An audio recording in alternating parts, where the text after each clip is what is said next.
je réinscrirai évidemment tout de suite Dimbéa dans l'Association française des maires pour que justement notre voix pèse, notre voix compte lors des négociations à Paris.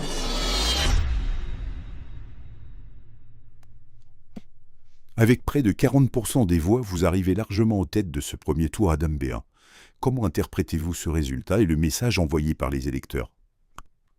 Mais tout d'abord, je voudrais en profiter pour remercier tous les électeurs qui ont voté pour notre liste Unir pour l'avenir à Dimbéa. Et on est honorés, nous sommes honorés et fiers de cette adhésion. Je crois que ça montre finalement qu'on propose un projet qui plaît à beaucoup de Dimbéens. Beaucoup se sont retrouvés dans notre programme. Aussi, il faut le dire, cela incarne et représente le besoin de changement à Dimbéa. Je crois que chacun a pu nous expliquer à quel point il souhaitait que Dimbéa se transforme et avait envie d'un changement, notamment de gouvernance. Le second tour sera décisif. Comment comptez-vous rassembler au-delà de votre électorat du premier tour pour construire une majorité municipale solide ? Alors notre projet s'adresse à tous les Dimbéens. On le voit dans certains quartiers populaires par exemple. Nous avons eu de très bons scores. Donc c'est un signe pour nous que dans des quartiers populaires et dans des quartiers plus aisés de Dimbéa, nous avons eu de très bons scores. Ça montre que ce projet s'adresse à chacun. On doit aussi se tourner vers les abstentionnistes, ceux qui ne sont pas allés voter dimanche dernier. Il y a un petit peu moins de 12 000 personnes qui sont restées à la maison. Et donc là aussi, nous devons les convaincre de se déplacer dimanche prochain et de nous faire confiance.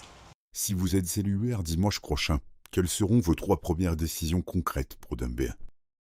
Je crois que la première chose que nous allons faire, c'est de nous mettre au travail avec notre équipe.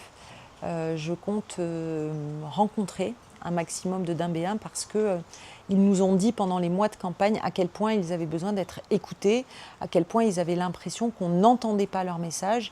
Et donc, pour moi, ça va être de mettre en place justement cette proximité avec les habitants, avec tous les habitants de la commune, pour que justement nous soyons en permanence à leur contact, pour qu'on puisse leur expliquer nos décisions et puis qu'eux puissent aussi nous faire remonter toutes leurs attentes.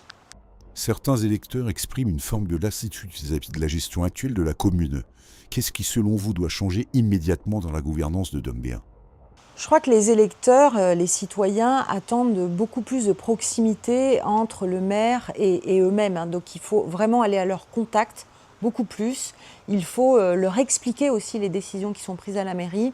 Ils ont ressenti un manque de transparence puisqu'on est souvent dans du langage extrêmement juridique. Donc il faut leur traduire ce qui est fait, les décisions qui sont prises, les difficultés aussi parfois rencontrées. Puis il faut savoir les écouter. Il faut savoir les écouter et répondre à leurs questions, répondre à leurs attentes, même quand parfois on n'arrive pas forcément tout de suite à résoudre les problèmes du quotidien. Je crois que la moindre des choses, c'est de leur répondre.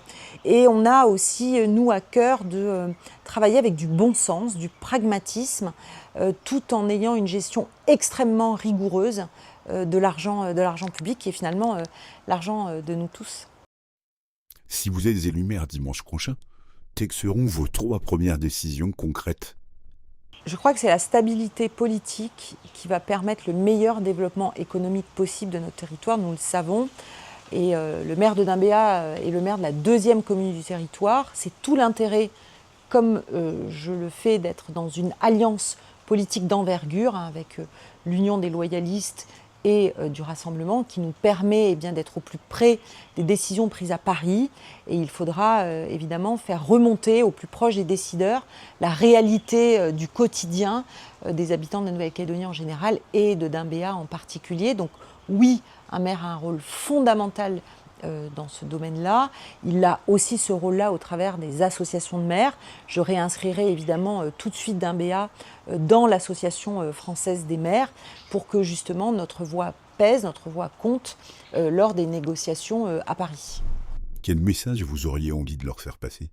J'invite chacun des 12 000 abstentionnistes de Dimbéa à se rendre aux urnes dimanche prochain, à s'engager, à devenir acteurs des décisions prises pour notre ville. Et je leur dis, faites-nous confiance, faites-moi confiance. Je les entendrai, je les écouterai et je leur rendrai des comptes et j'essaierai d'être au plus près de leurs préoccupations parce que Dimbéa mérite le meilleur. Merci beaucoup à vous et puis rendez-vous dimanche 22 dans les bureaux de vote de Dimbéa pour le second tour des élections municipales.